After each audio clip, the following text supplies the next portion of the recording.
Mga kahuan, panoorin ang video na ito upang alamin ang pinaka-latest na balita tungkol sa lagay ng panahon at bagyo. Update today.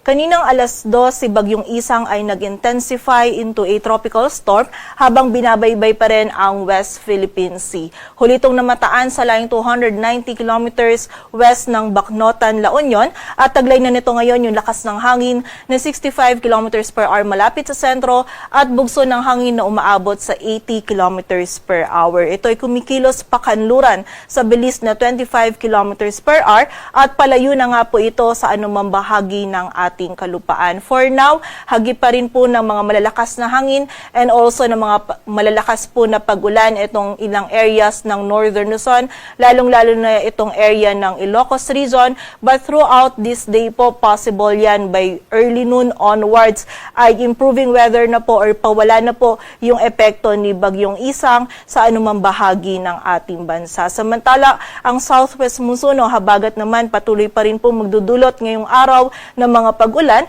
lalong-lalo na dito sa may western section ng Central at Southern Luzon, maging sa western section ng Visayas. So, doble ingat pa rin po sa mga kababayan natin sa banta pa rin ng mga pagbaha at pagguho ng lupa. Samantala, yung isa naman pong low pressure area na minomonitor natin sa labas ng ating area of responsibility ay huling namataan sa layo 985 kilometers silangan ng northeastern Mindanao. Mababa po yung tsansa nito na maging bagyo within the next 24 hours. Ngunit yung trough or extension nito for today or ngayong araw ay magdudulot po ng mga pag-ulan dito sa may easternmost section ng Visayas at Mindanao. And throughout this day po, posibleng mas malaking area pa ng Eastern Visayas at nitong eastern section ng Mindanao yung makaranas po ng mga pag-ulan na dulot ng trough nitong LPA na ito. And also, nakita po natin na posible din itong pumasok ng ating area of responsibility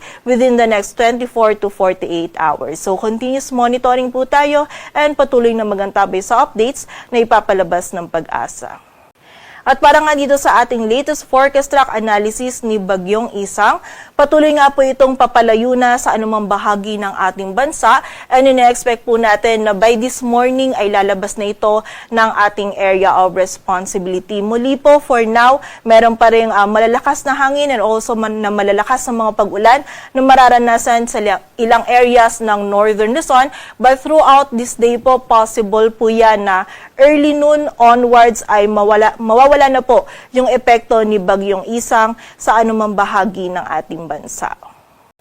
And kaugnay nga po ng mga malalakas na hangin na dala ni Bagyong Isang, meron pa rin po tayo nakataas na wind signal number 1 dito sa bahagi ng Ilocos Norte, Ilocos Sur, La Union, maging sa buong bahagi pa rin ng Cordillera Administrative Region, sa northwestern portion ng Nueva Vizcaya, maging sa northern portion ng Pangasinan, maging dito din sa may western portion ng Cagayan, kasama na po dyan yung Babuyan Islands, at sa western portion ng Isabela. So for this morning, posible pa rin po yung makaranas tayo ng mga malalakas na hangin na dulot ni Bagyong Isang. But throughout this day po, or possible mamaya pong early noon is i-lift na natin itong mga wind signals dito po sa mga areas na nabanggit natin.